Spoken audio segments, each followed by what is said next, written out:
great. So well done for finishing Module 3. We've got Catherine here again to talk about Module 3, which is language and vocabulary, and all those important basic concepts, as well as general concepts of print, which I think early educators are really great at teaching.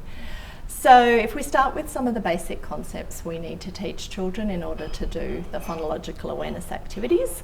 In the program we talk about teaching same and different, first and last, fast, slow, together, apart, for when we get onto those segmenting and blending skills. How do you teach those things in your centre?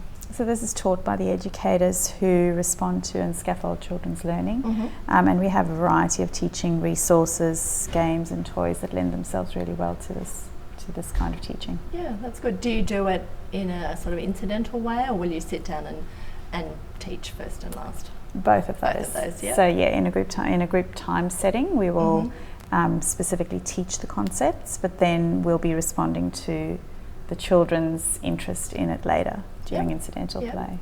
And what do you find is particularly helpful about teaching these basic concepts? It's just basic concepts for children to use in life. Yep, terrific. So concepts of print, teaching children about books, book awareness, what print is, that language is captured on the page. Why do you do this at your centre? It's just something that all children need, and we start from the very earliest of years, so the babies are taught or exposed to books and shown how to use them.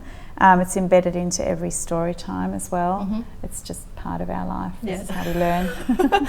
That's good. Certainly as a speech pathologist, I worked in schools for many years, and some children arrive at school and they haven't had that book experience. They don't know how to hold a book. They haven't had that exposure. So I think that's something we need to be teaching all children. And definitely a love of reading and books is a skill for life, I think. How often do you read to the children? Daily. Daily? Every day, multiple times. Yeah, great. Yeah. And do they have access to books at other times? Yes, they do. We have a reading corner that's always available. It's generally set up as a quiet, restful area with soft furnishings.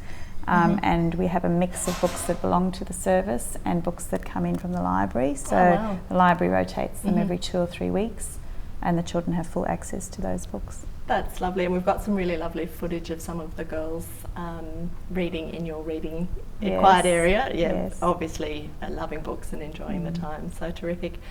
So a really important module.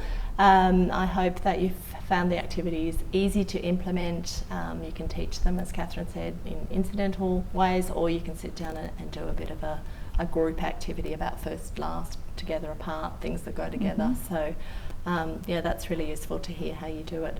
So thanks everyone, and we'll see you in Module 4.